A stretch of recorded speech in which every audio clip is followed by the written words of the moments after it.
All right, welcome back. This is Now Next. I found this good little image here of, it is the vase of France, and specifically it starts here with Pharamond.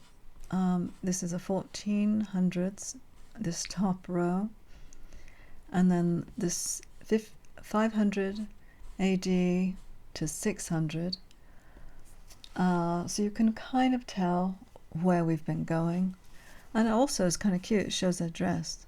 Now, I just found this from a regular lookup, and the URL is somewhere here at Penny MG. So, when it comes to, hey, let's give some kind of, this is where it came from. That's all. So yeah, there's no copyright or anything. I imagine it's quite old, an old rendition. There probably is no copyright of it, so it's probably free for public use. So here it is, and look at all of these are all Merovingians. Now we've worked through the first Clovis, who is classed as the very first king. But it is nice to look at these others that were leading up to.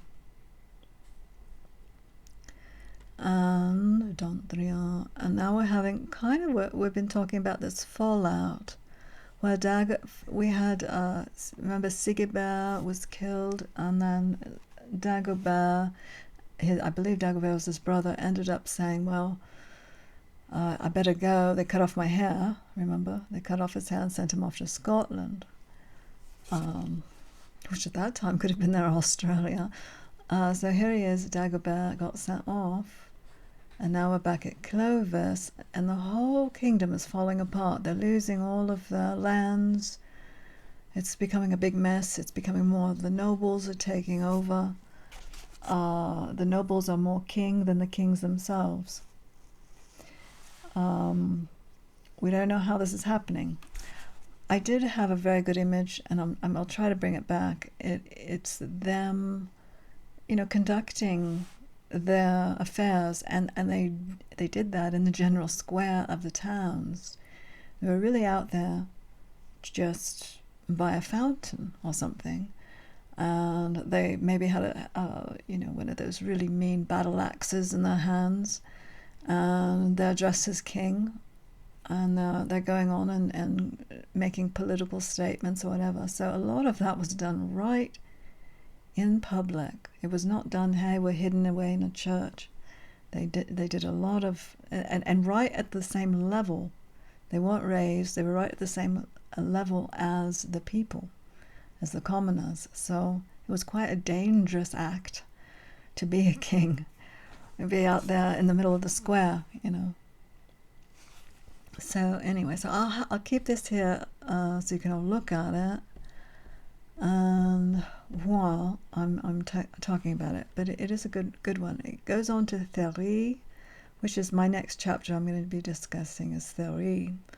Yeah, Clovis II, Clotaire III, and Childeric II. They were kind of just losing France to nobility. And whether, why, I don't know. And yes, don't say that's because they're wearing skirts, because they are wearing longer dresses. But there was definitely a lot of religion going on here. A lot of religion. The claim again and again, the licentiousness that they were trying to stop, and calumny and all of this. Political upheaval. If one did, go astray, then off. They weren't doing so many beheadings, but more like, oddly, they were still keeping them. This group was keeping them. They weren't doing away with them. So there was that population thing where they're just running out of Merovingians in the noble class, and so they didn't really want to have. To kill them, even though they were criminal. Even if they were a murderer, they didn't actually want to kill them. They actually put them away in some kind of monastery and had their hair cut.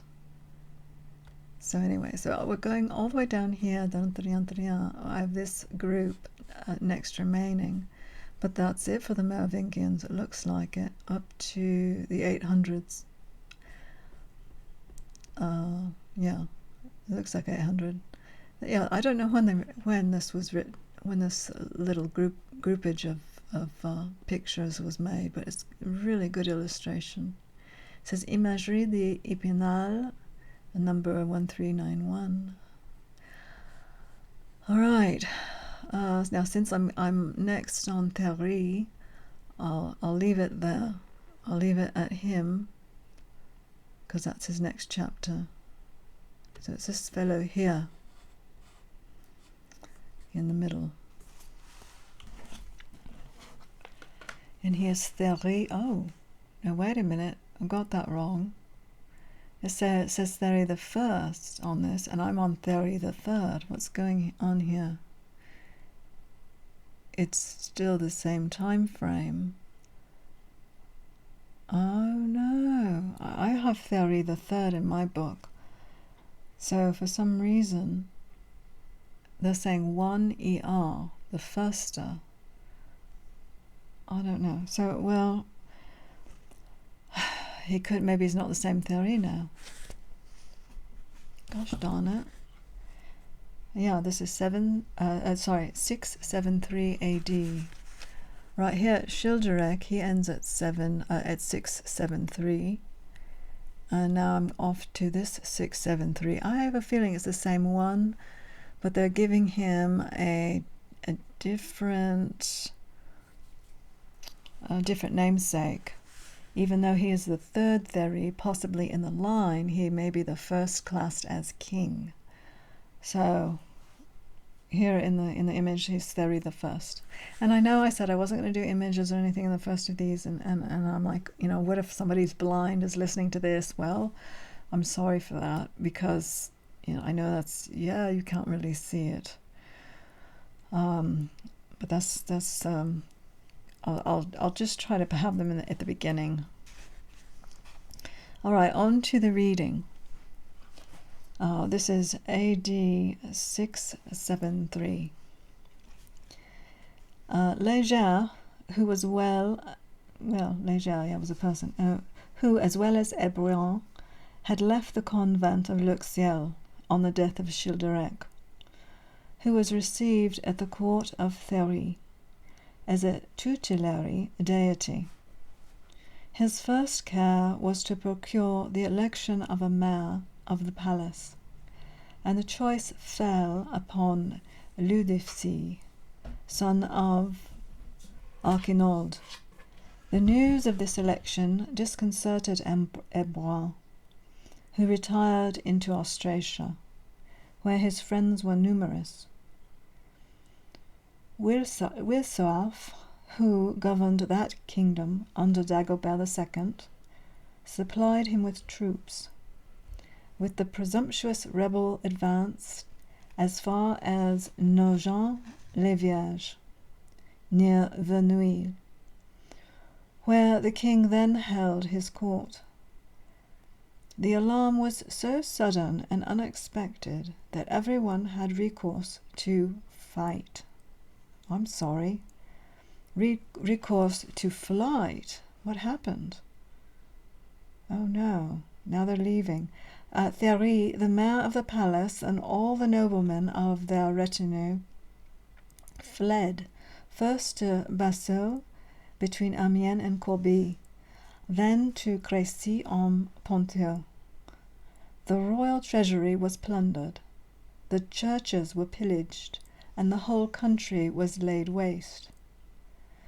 The conqueror, however, despairing of succeeding by force, had recourse to stratagem, and inviting Ludifsi to a conference, which that incredulous nobleman accepted, he there put him to death. So there was a big changeover just then.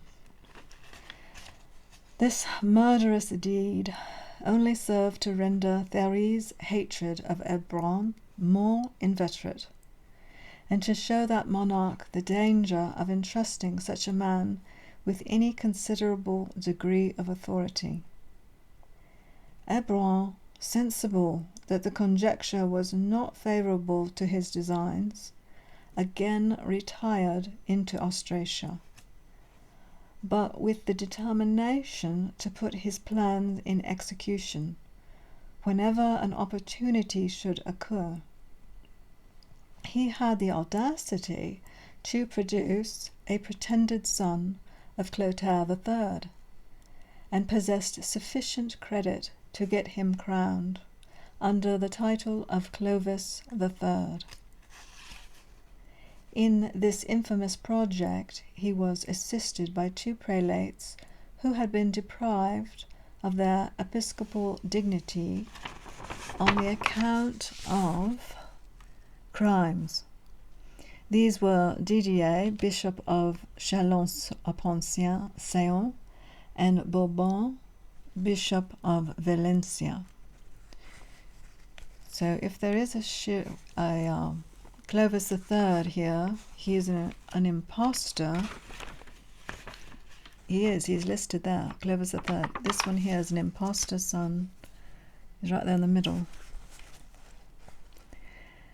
All the provinces that refused to acknowledge this phantom of a monarch were exposed to the most cruel and destructive depredations. Léger was the first who felt the effects of Hébron's resentment. Weimar, Duke of Champagne, was sent to besiege him in Autun, and the place was on the point of being carried by assault. When the good prelate, having distributed his effects among the poor, surrendered himself to the enemy, that the inhabitants might not be exposed to the fury of a military mob, Didier was so inhuman as to order his eyes to be put out. The king, having lost his best friend and most prudent adviser, found himself reduced to the necessity of treating with his rebellious subject. Hébron was declared mayor of the palace, and the pretended son of Clotaire sunk into his original nothingness. The new minister at first published a general amnesty, but soon after, affecting a profound respect for majesty, he ordered a strict inquiry to be made into the conspiracy against Childeric. The crime was certainly deserving of the severest punishment, and had Hébron been really actuated by motives of justice, his conduct on this occasion would have merited the highest commendation. But the Inquisition, which he established as solely for the purpose of sacrificing such of the nobles as had hitherto escaped his resentment. Count Guérin, Léger's brother, though a nobleman of unimpeached fidelity to his sovereign, was stoned to death, and the virtuous prelate himself, after being inhumanly tortured, was sent to disgrace to the monastery at Etsekamp. Some years after this period, the tyrant assembled a council of slaves rather than bishops, at which Léger was first degraded, and then delivered to Chrodobert, Count of the Palace, who had him beheaded in the forest in the diocese of Arras. Well, my goodness. Okay, so Léger, I believe, was beheaded at that time. Yes, in the diocese of Arras, not far from that of Amiens, where he was buried at a palace that still bears his name. 2 years after, his body was conveyed into Poitou and honourably interred in the church of Saint-Maixent. 680 AD. About this time, Dagobert II, king of Austrasia, was assassinated in the insurrection of his subjects. Well, and some sort of an insurrection. What was he doing? The cause of the revolt and the names of its authors are not mentioned in history. He was interred at St. Peter's at Rouen. This prince had, by his queen Matilda, one son named Zayvra, who died before him, and 4 daughters, Imerna and Adela, who were afterwards canonized, Rotilda and Ragnitrude. The death of Dagobert ought to have reunited the whole monarchy under the authority of Thierry, but the aversion of the Austrasians to the government of Ebrun deterred them from acknowledging that monarch. Martin and Pepin, being declared dukes or governors of the kingdom, they took up arms, but their new leaders, being defeated near the forest of Lucaseo on the frontier of Nostra, were compelled to fly. The first to Leon, where he perished by the perfidy of the mayor of the palace, and the second to the farthest part of Austrasia, where he exerted all the endowments with which nature had favoured him, for the purpose of undermining the royal authority. This nobleman was descended on his father's side from Saint Arnaud, Bishop of Metz, and on his mother's from Pepin, surnamed the Old, or of London. So here we have the going on where the bishops now, he's descending from Saint Arnaud, Bishop of Metz. We have all of these priests all over the place, and they really have gained hierarchy to be creating the sons that become the kings. Okay, so he is sometimes called in history Pepin the Fat, and from his corpulence, sometimes Pepin of Herefsal, but the name of a palace which he had on the banks of the Meuse, a little above Liège. Sometimes Pepin the Young he's called to distinguish him from his grandfather, and sometimes Pepin the Old to distinguish him from his grandson, who reigned under the appellation of Pepin the Short. So Pepin has many names. Ebrun did not long enjoy the fruits of the victory at Lucifer. A nobleman named Emanfoy attacked him as he came to the church. My gosh. Clove his head asunder with a broad sword. So now it's cloving, and you're using the word clove like that was an attack method. Clove his head, C-L-O-V-E, asunder with a broadsword, and delivered his country from a monster who merited universal execration. The mayors who succeeded him made war on Pepin at different times, but without success. They made war on Pepin at different times, but without success.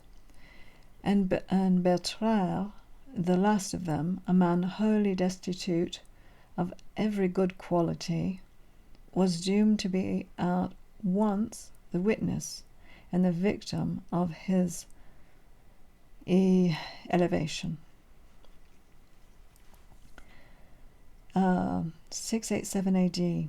A great number of noblemen who were discontented with the government of Neustria had retired into the kingdom of Austrasia, where Pepin, as well from the policy of generosity, supported them. He even sent deputies to the king to beg he would pardon these unfortunate men, whom a violent spirit of persecution had compelled to quit their country. The monarch proudly answered that he would save him the trouble of fending them back by going to fetch them in person at the head of the powerful army. Preparations for war were immediately made, and the two armies met at Testri. Well, they want to say Tetris, but yes, it's Testri, a village situated on the small river d'Armignon, between Saint-Quentin and Péronne. The battle was fought with great obstinacy, but victory at last declared in favour of the Austrasians. The king, obliged to fly, retired with precipitation to the capital of his empire. Beltaire also had the good fortune to escape from the enemy, but he was assassinated by his own soldiers. A mutiny. The conqueror took possession of the royal treasury, forced the gates of Paris, seized the person of Thierry, and causing himself to be declared mayor of the palace of Neustria and Burgundy, reduced the whole kingdom under his own domination.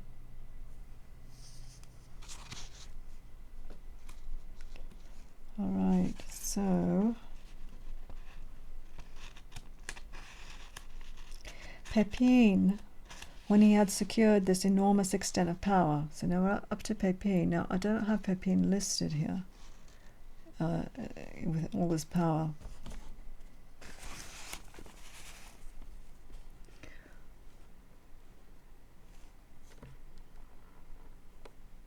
No, I'll have this Pepin down here far later.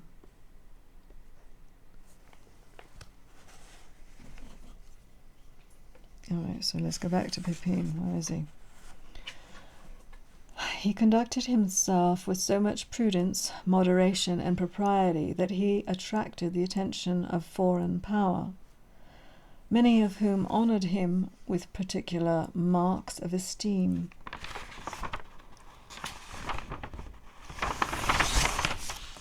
And enforced respect from the nations dependent on France, and excited the benediction of his countrymen by the destruction of tyranny and oppression. He re-established the bishops who had been deposed in their fees. Oh my God! In their well, it could be fees and possessions. There they are collecting and creating all the possessions they're having. Okay, those are the bishops, the collectors. He restored to the nobles their dignities and estates, to the orphan and widow their lawful rights, and to the laws their primitive vigour. He established order in the finances, introduced discipline, public utility, conceived and effected in so short a space of time, excited universal astonishment, and men began to be persuaded that the ambitious Duke had only taken up arms to promote the happiness and welfare of the nation. 689 AD. While Duke of Austrasia, he had subdued the Bavarians, the Saxons, and the Suevi. He now proposed, at an assembly of the nobles, to march without the delay against the rest of the German rebels. This proposal was accepted with joy. But before he set out on his expedition, he left a man of the name of Norbert, in whom he could confide, to watch the motions of Thierry. Victory followed his steps. Radebod, Duke of the Frisians, having offered him battle, was attacked and defeated. Radbod, he was defeated, yes, and Pepin took from him a part of his dominions and made him pay tribute for the rest. On his return to Neustria, he assembled a council in which some excellent regulations were adopted for the reformation of manors and assistance of the poor, and the protection of the widow and orphan.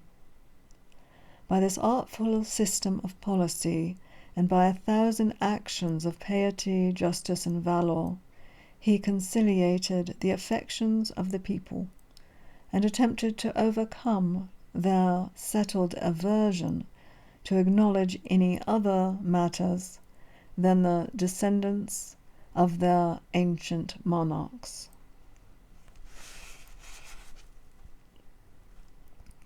Such was the state of France when Thierry died, in the 39th year of his reign, by his wife Clotilda. So, well, he didn't die from her, but by his wife Clotilda, whom some writers call Doda, he had 2 sons, Clovis and Childebert. And there they are, Clovis III next and Childebert II. So there is an odd Pepin there, but he was more a Pepin General Noble at this point. Where are we here? Oh, sorry. He was buried. Okay, so yes, at some point Thierry died. He was buried at Saint-Waast at Arras, which he had founded, without entering into the character of this prince, of which we know but little, since all the writers of that age were devoted to the family of Pepin. He may observe that he was continually the sport of fortune, and a victim to the ambition of his nobles. Excluded from the succession in his infancy, and dethroned by an ambitious brother, he only recovered his rights to become the slave of those whom he was born to command. The Battle of Testri finally decided the fate of his empire and left him but the shadow of royalty. So he was king, but more of a shadow of royalty. Okay. Clovis III. All right, we've got him there. I do imagine this is official Welsh, this little mapping here. That's why Pepin didn't get mentioned as. Okay. Clovis, the eldest of Thierry's children, was proclaimed king of Neustria and Burgundy. Austrasia, still detached from the crown, acknowledged no other authority than that of Pepin, who continued to reign under the name of the new monarch. This is the confusion of Pepin again. No event of importance occurred during the life of Clovis, the length of whose reign is not ascertained, though from some public acts still extant, it appears that he reigned at least 4 years. One of these is an account of the Assembly of the States of the Kingdom, holden at Valenciennes. Clovis presided and after him 12 nobles or prelates are mentioned in the act, and the title of illustrious is given to them, the same as to the kings, who had no other distinction than the epithets most glorious, most pious, most merciful, or most excellent, annexed to their names. All right. So they would say most glorious, annexed to their name. The next on the list are 8 noblemen of inferior rank, who are simply denominated counts. 8 gracians, who were magistrates appointed to try. They were appointed to try causes relating to the exchequer or public finances.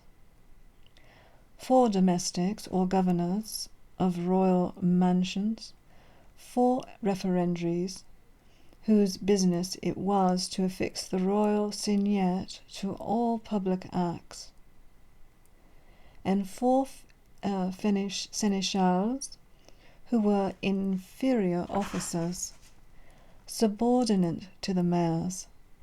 They were in those times only entrusted with the administration of the revenue of the king's household. But in the sequel, the office of the Bénéchal became the first dignity in the realm. The Count of the Palace is mentioned the last. He perhaps had a separate place at the king's feet, or, what is more probable, he was obliged to give an account of his decisions. He was not seated among the judges. The sentence of the assembly is signed by the Chancellor, who was the person appointed to write or subscribe those acts which the referendary was to seal. A lot of administration duty there going on. It does not appear that Pepin attended this assembly, since his name is not inserted in the list. He was probably employed in some expedition. It was in one of these assemblies, holden during the preceding reign, that he issued a command in the king's name for every duke to hold himself in readiness to march on the first order of the mayor of the palace, and on the second to lead his stipulated quantum of men without delay to the place of rendezvous. First mention of the word quantum. All who held benefices of the prince or church, all who possessed Salic lands. All the French, in short, were obliged to serve the king in person. Even the bishops were not exempted from personal service. You've got to make it to office. Such of the throng, here we are, such of the throng, while those were averse to shedding blood, sorry. They're making it to the office, okay? They've got to go to work. Make it there in person. That's really where we're at here. Okay, such of the prelates as were of a martial disposition armed themselves cap à pied, they call it, cap à pied. My goodness, what is this? A mixed with the throng, while those who were averse to shedding blood contented themselves with invoking the benedictions of heaven on the arms of their countrymen. And, and the most prudent among them bought off the obligation with a sum of money. So some didn't have to fight if they brought enough money. In that case, they sent their vassals under the command of an avou or a vidame, who was a brave and powerful nobleman appointed by the church to defend their patrimony. Such as were incapacitated from attending through age obtained letters of dispensation, and those who failed to appear at the general rendezvous of the army were sentenced to pay a heavy fine. So you could pay someone to go there for you, or get out of it in other ways if you paid and said, well, I'm going to invoke the benedictions of heaven. Well, or you're going to pay a hefty fine. To the different the old got out of it also. Okay, so in the different provinces, and particularly on the frontiers, there were magazines established. Have to think about that if you're a boss and you're running a company. There were magazines established for providing the troops with subsistence, because they've got to be paid. It does not appear that the soldiers had any pay. Their sole reward consisted in the booty they made, which it was customary to collect into one common mass, and then to divide it equally. The prisoners were condemned to slavery, and the hostages experienced the same fate. Then those who gave them failed to perform their engagements. I don't know why I would say that, but it does. Anyway, the French armies during the reign of the Merovingian princes were wholly composed of infantry. If there were some few horsemen, it was only for the purpose of escorting the commander-in-chief and carrying his orders. They were mostly on foot. During the same period, too, the only banner used by the French troops was the Cope of Saint Martin.